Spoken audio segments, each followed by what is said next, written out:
Welcome to this video, guys. This video is my most carried, most favorite stuff, which often correlates with each other. But yeah, I have to warn you, this is gonna be very boring because my taste this year was very boring and simple. So let's start off with my favorite thing of each category. I do category small knife, big knife, belt knife, you know, all that good stuff. Favorite first thing, favorite sharpening system this year, the Worksharp Field Sharpener, which I believe it is called. I'm not 100% certain on that, but yeah, I think it's called the Field Sharpener. Great little system, replaced all of my outdoor sharpening systems, coarse diamond, fine diamond, coarse ceramic and fine ceramic, which as you can see I use a lot. You can take out the stones, has like a container on the inside. This thing I think contains sharpening information which I never use, and the great thing is you can take out the stone so you can come at a different angle. If this angle is too high, let's say, you can take out the stone and sharpen from any angle you want, basically. So great system, very inexpensive. I keep it in a pouch with a diamond sharpening rod for recurves and serrations. Yeah, this one is not my best and not my most favorite sharpening system of all time, but it is my most favorite of 2024. Silky Gomboy has been my trusted saw for decades, not decades, but at least 10 years or so, I don't know. This is the Gomboy 210 with the medium blade, which is my favorite blade.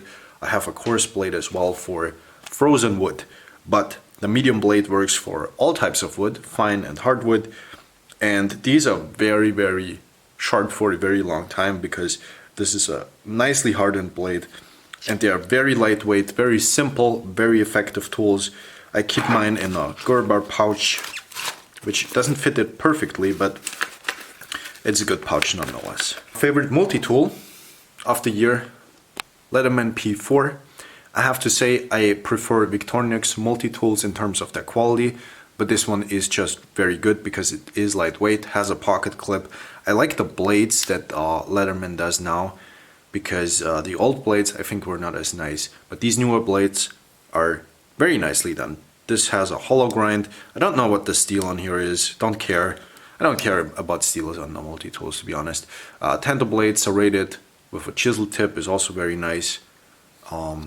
This one is sharpened, ground from both sides, but only sharpened from one because it's serrated, right? And the saw is decent. I think, again, the Victorinox tools are better in terms of quality. They don't break as easily. On all of my Leathermans, I break some tools once in a while. So this one, as you can see, I snapped this year. I don't know what happened there, but yeah. But yeah, this P4 is very handy, probably one of the better multi-tools you can buy. Scissors on here are also very handy. For some reason, sometimes these Leathermans, if you open the tools, they don't lock up properly. And I have this same issue on all of my Leathermans, basically. Anyways, favorite multi-tool of the year. My favorite slip joint is also my favorite budget knife. Now, budget knives, I had some good experiences with budget knives this year. I had this Wastede Nightshade right here, which has a super nice shape and a 3D contoured micarta, recessed screws on a deep carry clip. Very nice action. Nitro V steel, which is a fantastic steel. Absolutely fantastic. Outperforms a lot of steels in higher price classes. And then I had this QB, which I forget the name. I think it's called the Ruckus. Right, it's called the Ruckus, I think. This one is also really good. This was a sub 30 euro knife, which is crazy. Also micarta, 3D contoured backspacer, and all the goodies. This one is AUS 10.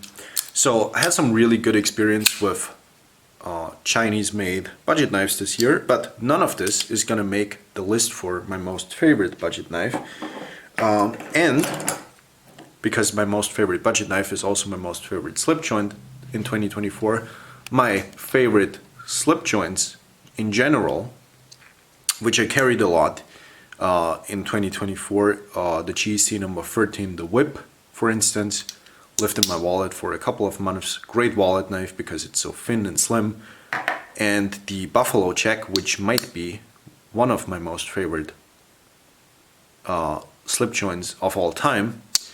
These did not make the list, even though I carried them quite extensively. But both most favorite slip joint and budget knife is the Case Swordbuster Junior. Very boring, I know, but this is what it is. I like this so much because it's very inexpensive. It has a wide handle, but a small handle, so it fits you still perfectly. It has a very functional blade. The Swordbuster design complements that forward finger grip, hollow ground, thin blade stock, thin behind the edge. The steel is crap. Carbon steel from Case, as this one is a lot better than their stainless steel, I think, but it's still not a good steel because it's dulling down very quickly. But if you have it sharp, it is razor sharp, and this knife is just nice. The whole design, the whole package, the price point, the color. I love the yellowish color, the mirror polish on the back spring here.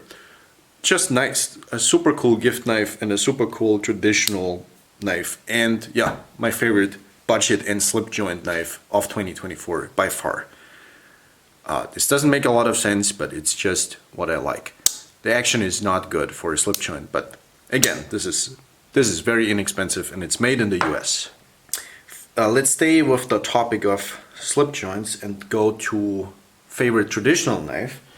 Now, I had a really strong contender. Actually, I had several strong contenders. First of them was the Almar Falcon in bone. I had very bad experience previous to this of Almar in terms of quality, but this one seems to be really good. 60 bucks. It's made in China, obviously, but the quality is really good. Slicey, thin behind the edge, pokey, very thin and very high quality construction, especially for the price point. And it comes in a leather pouch, which I can't find at the moment, but great contender for favorite traditional knife.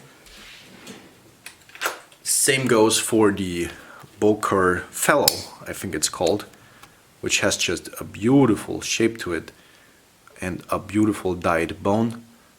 This one was also very inexpensive on sale, and this was a great contender for the most favorite traditional knife, but I have to give it, again, this video is going to be very boring, but I have to give it to the Buck 110.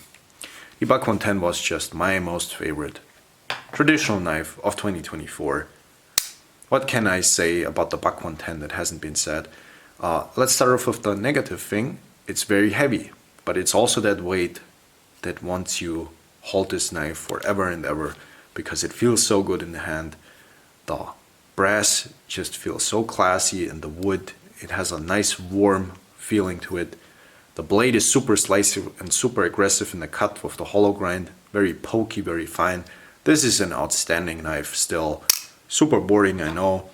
I carry it most of the time in a leather slip with a clip, so it stays in the pocket. Yeah, this is gonna be a boring video, as I said, but this is just what I like the most this year. Now, to continue with the boring theme, most favorite small knife by far in 2024, Spyderco Delica. You have to love the Delica. It's probably one of the best small knives ever put out on the market. I had a Delica in VG10 more than 10 years ago, and I traded it for this knife right here. So I traded it for the Endura, its bigger brother, which I still regret. I love the Endura, love it quite a bit, but I should have never gotten rid of the Delica. But this knife, fantastic. The K390 complements that whole package here very, very well. The design is outdated. A lot of T6 screws, you don't like to see that anymore. I would love to see a couple of T8s, a lot fewer screws, simpler construction, maybe not even finger grooves anymore. But it still works. Very functional, thin, slicey blade stock and geometry. And the K390, just a phenomenal edge retention and toughness. And this one has a great action also. Just my favorite small knife of 2024, maybe even of all times. Spyderco Delica. Now, favorite large knife, we had a strong contender towards the end of the year because I got this not too long ago. This is the Stretch XL Kruber, which I would have never thought that I would actually buy this because it is very expensive, but since I have it, I like it quite a bit. Some say this is Spyderco's best knife, and I might even agree with this. This is a really good knife with the polished back spring and the G10 and the phenomenal action and the phenomenal curve, which is fantastic. But because I don't have it for such a long time, this is not my most favorite large knife, but it is a very strong contender for the upcoming year, I have to say. My favorite big knife though, I already showed this before, but yeah, the Spyderco Endura. So boring, I know. Everything on here on this list is gonna be boring because I just like simplicity. But yeah, this Endura, especially with the PD1 micro melt, which is basically Carpenter's Kruger, which I think is still not as good as Kruger, but it is in that same range. And the Burgundy FRN scales with the blackened screws and blade, fantastic. I really like this Endura. So yeah, the Endura in general was my favorite large knife of the year. Here again is my BG10. This one has been around the world with me actually, and has been beaten to hell, resharpened a ton. It's getting thick behind the edge. I carried all of my Enduras quite a bit this year. This is the K390 Serrated Edge Endura. Randy Johnson sold me on this particular knife, and at first I didn't like it. I didn't carry it, but as I started to carry it more often, and as I started to use that serrated edge more often, I really fell in love with this. This K390 with the serrations especially, fantastic. I guess also without serrations, but yeah, I just like this quite a bit. So this found its way into my pocket quite a lot also. Since I'm on the topic, I'm gonna show off every Endura that I have. I only have one more, which is the Wharncliffe Serrated, which I bought as like a tactical, very lightweight tactical knife, and I never used it except for practicing. But yeah, so the Endura, my favorite large knife, because why not? It's simple, it's lightweight, easy to carry, and it does what a knife needs to do. Just fantastic. Moving up to favorite out the front and also favorite auto knife. This is my only out the front knife that I have, but it is also my favorite auto knife of 2024. Fantastic action, not as expensive as most OTF knives, but very, very functional. I never resharpened the factory edge because Hogue does fantastic factory edges, and I just polished it up because this 154 cm touches up really nicely. And with a narrow blade like this, you don't want to resharpen it often because it doesn't have a lot of lifetime in it, right? So yeah, I just restropped the factory edge, and that worked really well. Replaced a pocket clip because the original clip is like this big, which is insane, biggest clip I've ever seen, and this deep carry clip from Hogue works a lot better. I know you want to see the action more, but yeah, fantastic OTF, especially before inflation with the prices they had on these. I think this was under 200, can't even remember, but yeah, this one is quite good, and auto knives and OTF knives in general are a lot of fun. Most favorite tactical knife of 2024. I can't decide between two contenders, so I guess I'm gonna pick them both. The first one is the Cold Steel Voyager Vaquero Large, discontinued. I never remember if this one is BD1 or AUS-8, I can't remember, but this one is very devastating, very nasty, and very beautiful at the same time. This one I appendixed for months at a time this year. Loved it quite a bit, used it a lot during the summer, not on humans, but on wines. I like to cut wines with this because this grabs them and tears them apart. It's just fantastic for that. The serrated edge stayed sharp. I have never resharpened this because serrations stay sharp for a long time if you don't overuse them. Don't even have chips on there, I think, but yeah, this one is beautifully sharp and dangerous and wicked. Serrations are just fantastic, I think. I think serrations are making a comeback anyways, but they should also, I guess. Let's put this. The other most favorite tactical knife of 2024 was this Cold Steel Magnum Tanto, which I already had the smaller brother of this, the, what is it called? I don't remember, but the smaller version of this one, the mid-sized version, they had a small one, mid-sized, and this is the extra large version. It's called the Tento X2, so Tento 12. I guess it's a 12-inch blade, I don't know. But yeah, beautiful, beautiful Tanto. These Senmai cold steels are probably the best cold steels on the market. I have difficulties in the focus right now, I apologize for that. But you can see the nice and deep hollow grind with the laminated VG1 steel. Very thick blade stock, very, very thick blade stock. Let's see if we can focus that.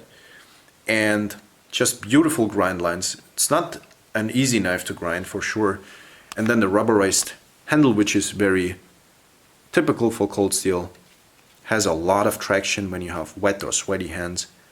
And this is just super nice to flow with. A fantastic knife if you are into martial arts. Great knife.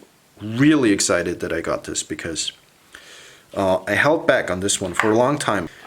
Favorite EDC fixed blade of 2024 is this custom knife. I don't talk about customs a lot because I don't like to show you knives that you can buy. So, but yeah, I'm gonna show customs more often. I have this for 2 years and I used it extensively.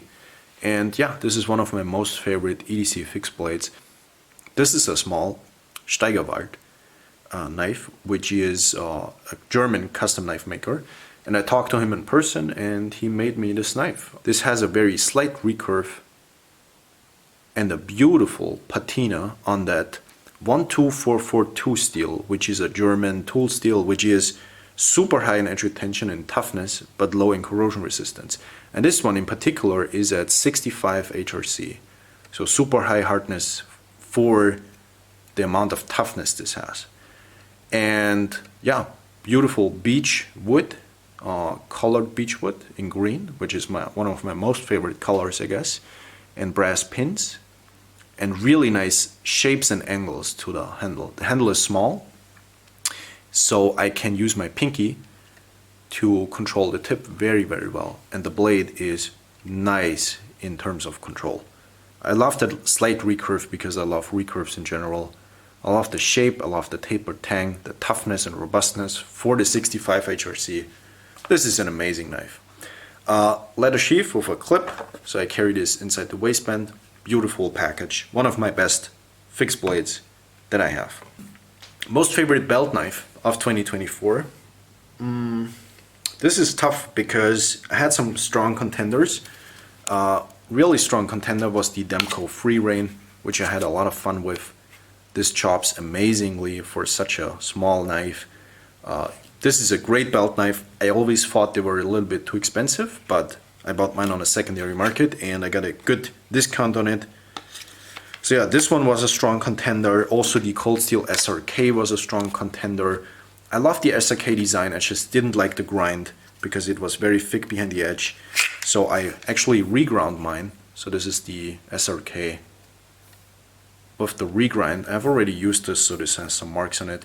But yeah, still, even with the regrind, even though this is very, very thin now behind the edge, it's not the best knife. And for some reason, both before and after the regrind, this is not great at holding an edge and taking an edge. Every time I have it razor sharp, it seems like it cuts a little bit and it goes back to dull. So yeah, this knife is not great because of the heat treatment that is on here probably.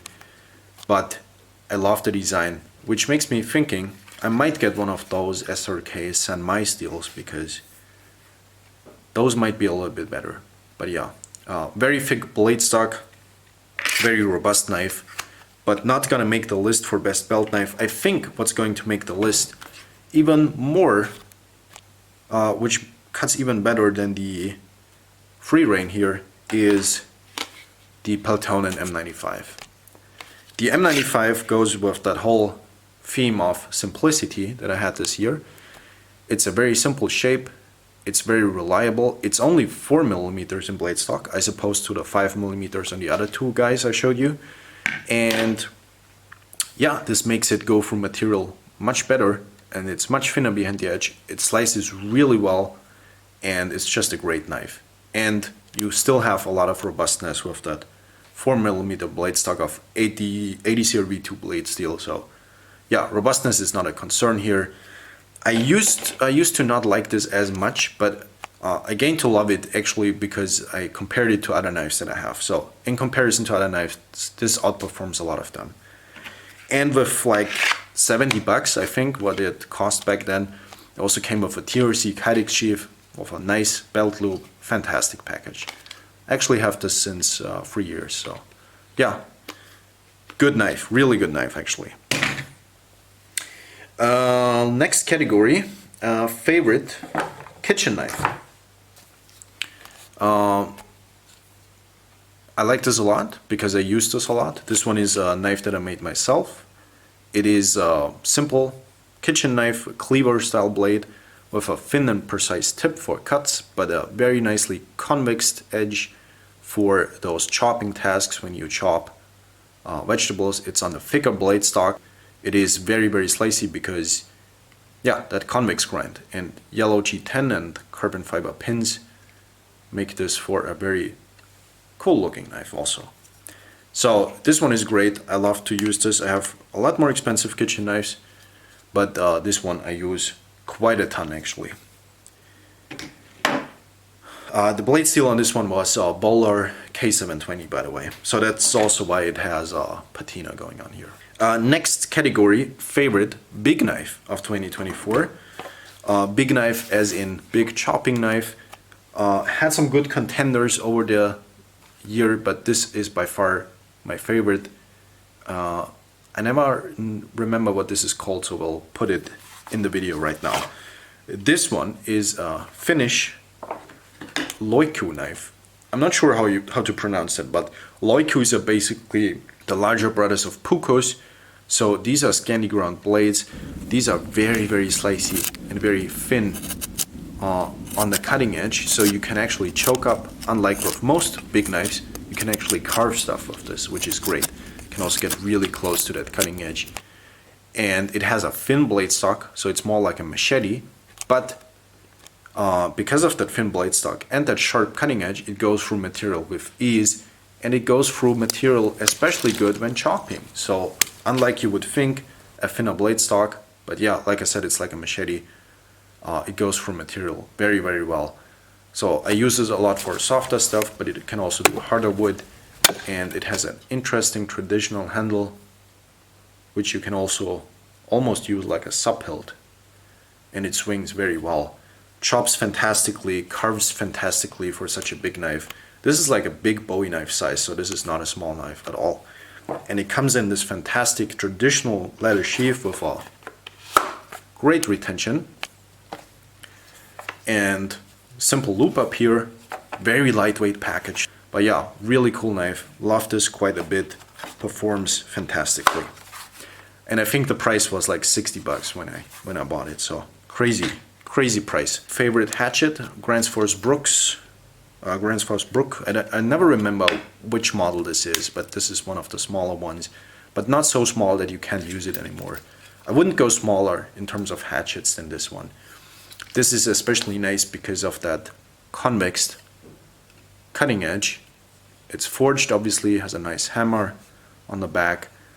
American hickory with a nice shape to it.